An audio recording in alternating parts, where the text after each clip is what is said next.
Hi everyone, and welcome to Almost Cancelled. I'm Peter, and this is Connor. Hey guys. We're going to talk about Van Helsing, Season 1, Episode 1. It's called Help Me, otherwise known as a pilot. And, so we're going to start spoiler free, because we normally go straight into spoilers, but since it's a first episode, we like to do a bit spoiler free in case you just want to know if it's any good, if you want to, if you're curious, if you want to check it out or not. We like to do some spoiler free stuff for the first episode, so we will give you a spoiler warning before we move on to spoilers. This is a new show from SyFy. The first episode aired early, Very early. a couple of days ago, because the season doesn't properly start when it's going to air week to week until the 23rd of September.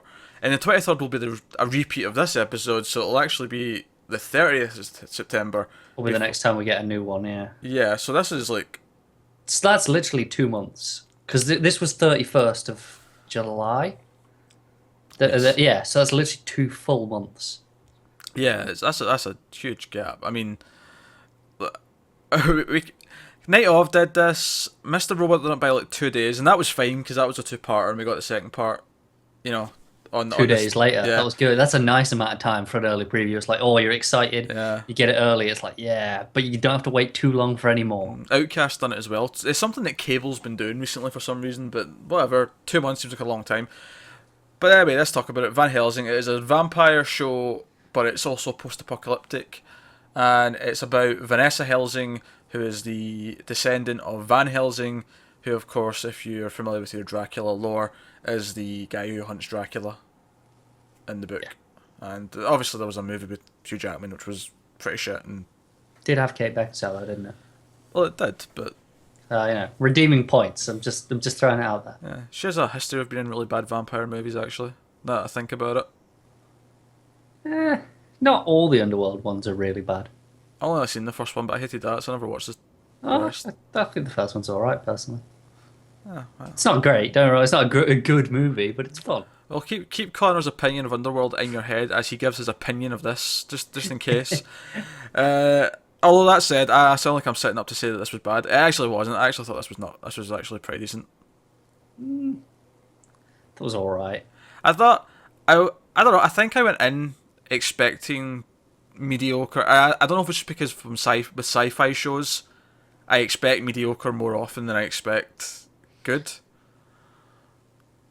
See, the thing is, for me, we just came off Winona Earp in terms of like that female-led sort of vaguely this Well, sort of thing. it did occur to me as I was watching this that this is also a descendant of a Yeah. well-known male character, and she's this badass, brunette. Like, So yeah, you say that, but I was watching going, she's no Winona. It's just I don't know. For me, it just doesn't have like a charm to the show. It's kind of just there in general. I see. It's got a very different tone to Winona. Winona's a very It does, but in general, this doesn't have anything.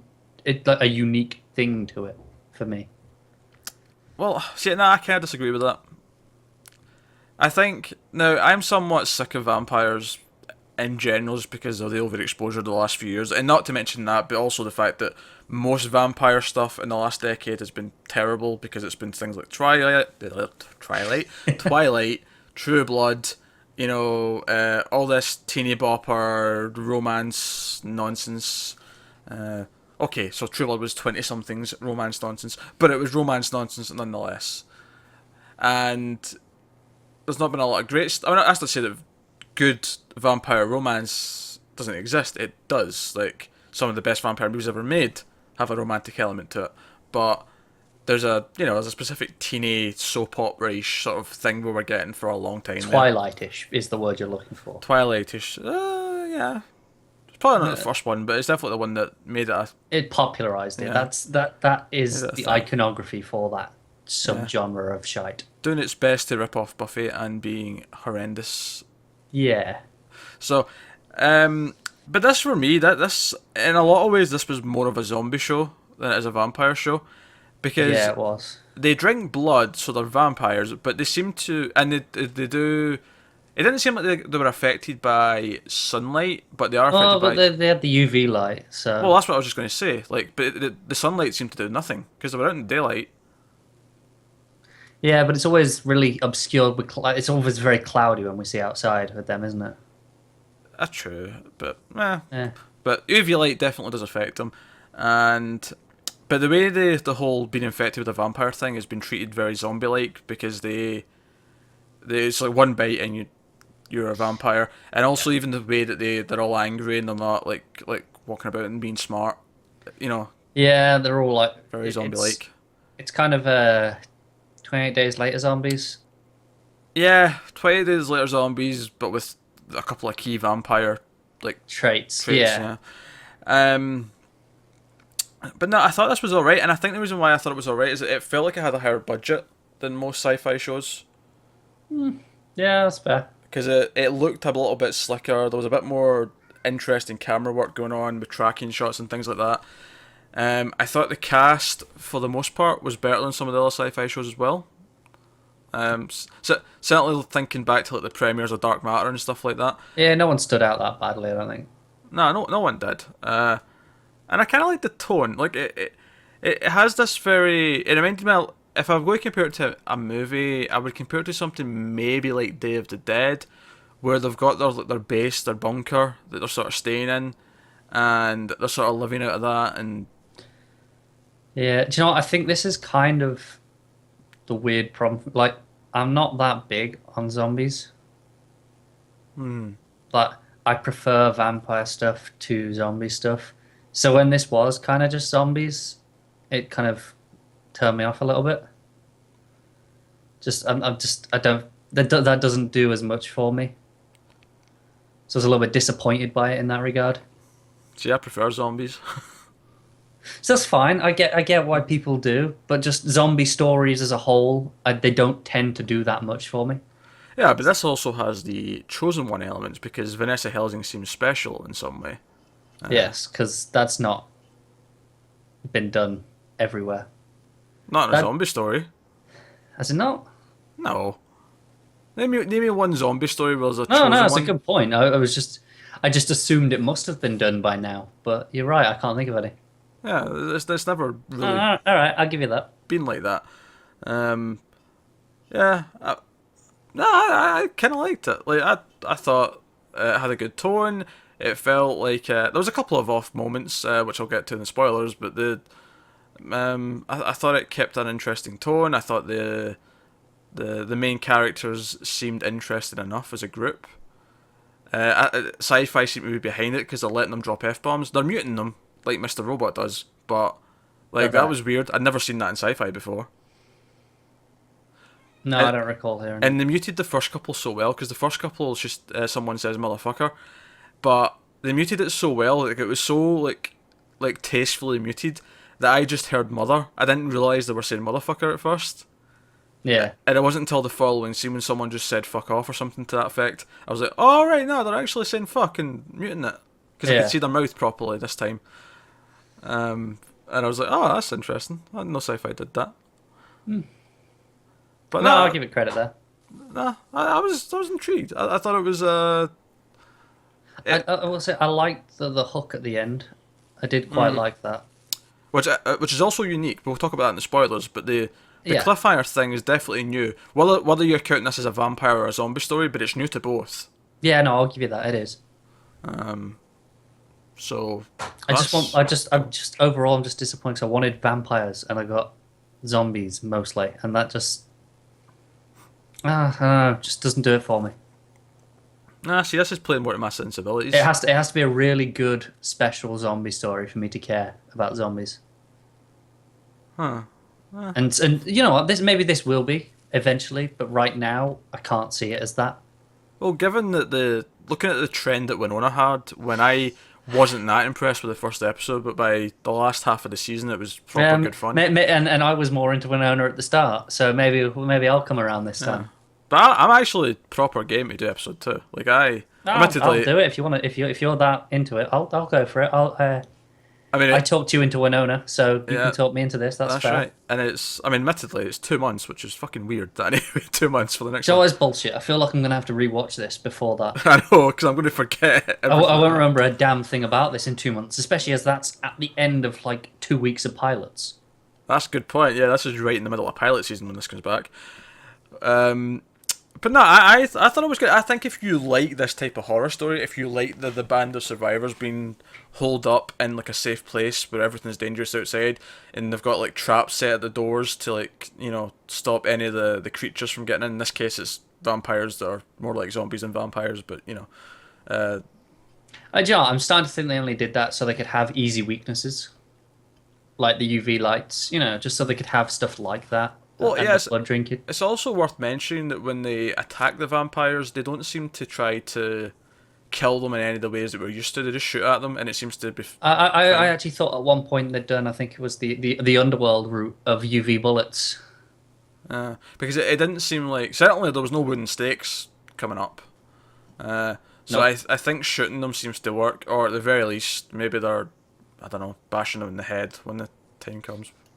Yeah, I mean, I think we actually see a head bash at one point. Just one though. Just Some of them- one. The rest of them is just shooting.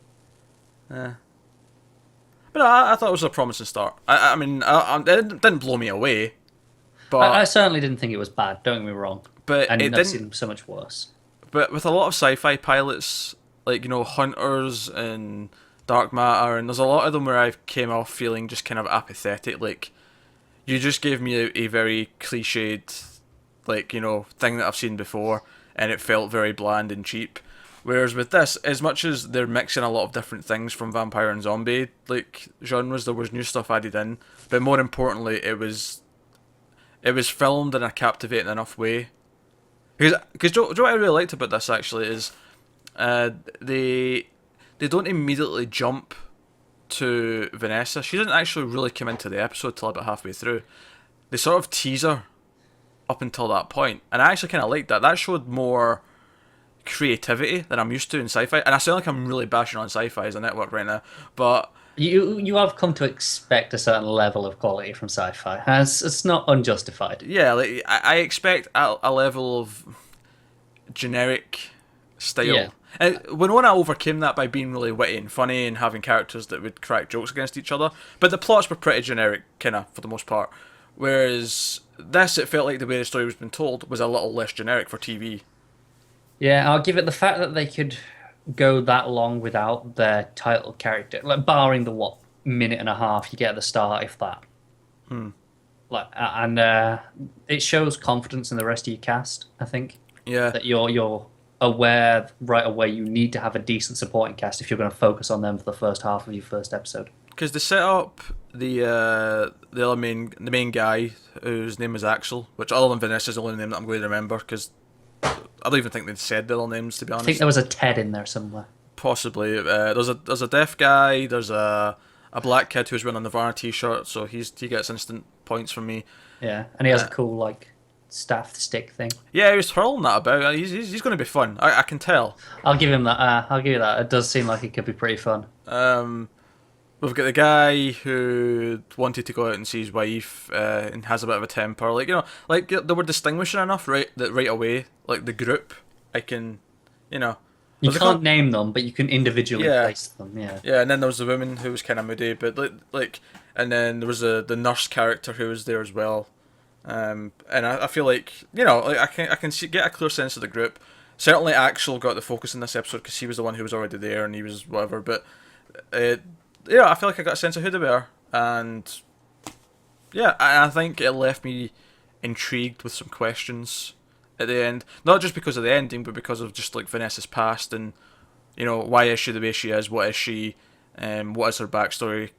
And so on. So I think we'll leave that there for spoiler free. So we'll do a couple of minutes of spoilers. So if you don't want if you've not watched the episode and you don't want to hear any spoilers, by all means leave and go watch. But And we'll see you at the end of September for the second episode. yeah, we'll see it in September if you don't come back and listen to the last few minutes. But yes, so spoilers from this point on. Yep. I like some. Do you know what? Do you know what impressed me as well? Actually, I could have said this in the spoiler-free section, to be honest, but it just popped out in my head. Some of the violence was nicely done. Like, see when she gets stabbed in the hand, I was thinking that stands out as quite nice. and then she uses the knife while it's still in her hand to stab the guy that's holding her. Yeah.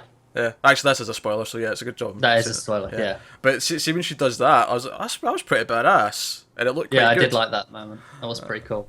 So that was neat. I was getting a little bit more into it towards the end with that sort of stuff and, the ending itself. Yeah, she seems like a badass who doesn't really know she's a badass, which is, it makes for some Yeah. interest because like we'll hopefully discover what her backstory is. Like, does she even know she's like a Helsing and what that means and what her lineage is? Like, because she seems to not remember stuff because she's been asleep for years. Like, she's been asleep since this apocalypse started, like 3 years ago. Aye, it looks that way. Yeah, and she knows she's got a daughter out there. Although I did think it was funny that it's set in 2019 and the apocalypse apparently started in 2016, which is nice just now because the show's just starting. But if this runs for a few seasons, we're going to actually hit 2019. Aye, but And it'll be more of an alternate reality than it is a future. not the end of the world. Well, actually, it is. Yeah. I was hoping you'd pick up on that. Yeah, and even what happened, like, yeah, it's like a vampire epidemic, but there was a volcano erupting, was like part of it. Caused it, Yeah, that was like I have a weird tangenty question here. okay. Her name is Vanessa, obviously because she's a Helsing and Van Helsing. Yes. Is this a similar thing to Earp, where they're all, how they were all W's? Is all her family's been like V's? Well, no, not even just V's. They've all been Vans. Yeah. That would be kind of amazing. I can't even think of any more names that have Van in it. But For the males, I mean, even for V, I get Victor. yeah, Victor. Victoria, I suppose. Yeah, Victoria, Vicky. Yeah, there's a few for. I mean, it's technically the same name, but you know what I mean. Yeah. Viola. Yeah. Um, There's not that many, though. there's not a whole lot. Then again, I don't think there was that many for W, and Yeah, well, let's be honest though, I'd never heard of the name Waverley before me either. But that show. maybe this can make up some names too. Yeah, or even Willa. I don't think I'd heard of Willa before that show either.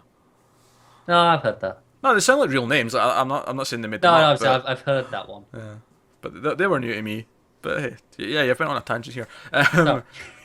So, yeah, so the episode ends with like one of the vampire who tried to bite Vanessa because he drank her blood has been cured and is now a human again, which clearly makes her important. Like, that's like, okay, this is why she is the chosen one because she is immune to like she heals like Wolverine. Yep. And her blood cures vampires, which is why I'm thinking the nurse that's a vampire in the cage, like, they'll cure her next episode. Probably. And maybe she'll know more about what's going on because she was there to look after her. Yeah, she was there for a reason. She was part of the mission. It would make sense to question her in a reasonable state of mind. So, no, I thought that stuff was interesting. I thought it was, I don't have a lot of theories yet as to what's caused this and what's going on. The volcano thing is really interesting to me. It completely throws it off as well, because a lot of these, you kind of get nothing about what caused the apocalypse. Yeah. It makes me think that it actually is like a mystery they're going to like slowly answer over like the show. They might, yeah.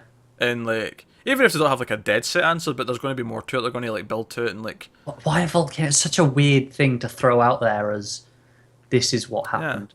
And it's worth mentioning as Volcano. well, he says when that erupted, it destroyed like a lot of the western states. Like, a lot of them are just gone. Yeah. So, No, that stuff was pretty interesting. yeah, I like that stuff. As for the rest of the plot, we had his old comrade sort of betraying him because he wants to kill Vanessa. Well, he doesn't want to kill her. He wants to hurt her in front of everyone to prove that she exists. Because there's a little caption at the start of the episode that teases that there is like rumors spread of a savior who will like lead the human resistance in this. What do they call it? The Rising, and none of that's like mentioned throughout. Obviously, we get that it's Vanessa because she's the main character of the show, but none of that's even brought up in the show until he does that. And I kind of like that as well. I liked TV and SyFy specifically can be quite guilty of this, where they'll constantly say things over and over again to make sure we know. Yeah, this was a little bit more subtle. Yeah, like they completely, much like keeping her like just asleep for the first half of the episode, they completely kept this back until he actively tried to do something that was involved with the fact that she was this chosen one. Yeah, it was a bold because obviously we'd seen her asleep. We knew there was something about her, but we didn't really get what was special about her at that point. Yeah, and then they reveal it, and they bring in the idea that there is this myth or this, this rumor spreading because this guy believes it. Like he wanting to prove that it's her. Yeah, and by hurting her in front of him, obviously he'll show that she can't be hurt. Yeah, which they all learn. He also dies for his efforts. Yeah, someone has to in a first episode of a show like this. True, true.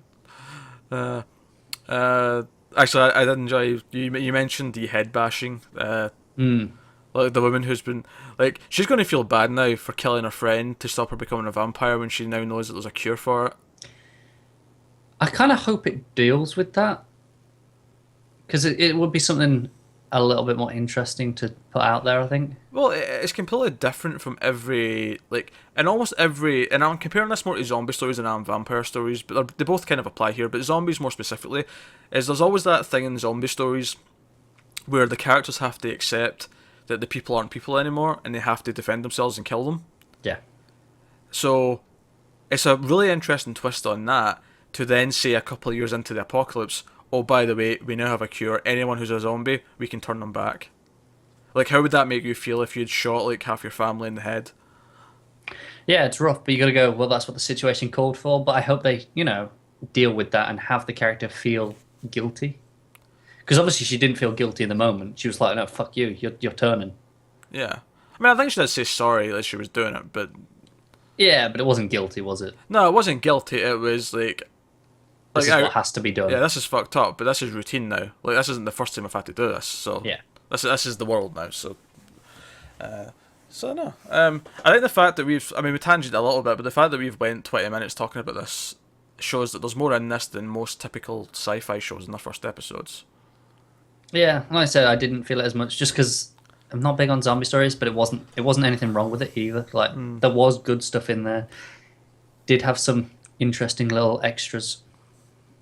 I can see it like dipping. I can see it nose diving a couple episodes in. Like that is possible. Could also be there's always the guest directors for the pilots, to make them all shiny and slick. We've seen it before. Well, I've seen it before where that goes downhill after the first episode or two. But hopefully that's not the case here, because I didn't see anything in this that I wouldn't expect from other networks. So hopefully it's just a case of SyFy finally, upping their game a little bit. And the fact that they're making so many original content shows now kind of shows that they probably are trying to. Yeah, and some of it's actually been pretty good. Yeah. Winona Earp was good, and we've not watched the expansion yet, but we will be watching that. Yeah, 12 Monkeys is meant to be pretty good. I've seen the episode, it was good. So there's clearly an effort from them to put out more quality stuff. So hopefully this stays consistent, if not improves, as we maybe care more about the characters and get more of the mystery. And I'm assuming they're going to go on a road trip of some sort to find her daughter or something. You'd think there's quite a lot of them for a road trip, isn't it? It is. And maybe a road trip's maybe too much like Walking Dead. Yeah, but then that's the thing with zombie things like this. Like, you can't just stay in one place because it gets boring quickly. It does. It's fine for a 2-hour film, but for a TV show of 13 episodes, you gotta move. We'll see what they do. But yeah, it's back at the end of September for episode 2. So yeah, that's Van Helsing. So far, better than the movie. Yeah, I'll agree with that. Let us know what you think in the comments below. Like and subscribe and all that jazz. Helps us out a lot. Thanks very much for watching, guys. We will see you next time.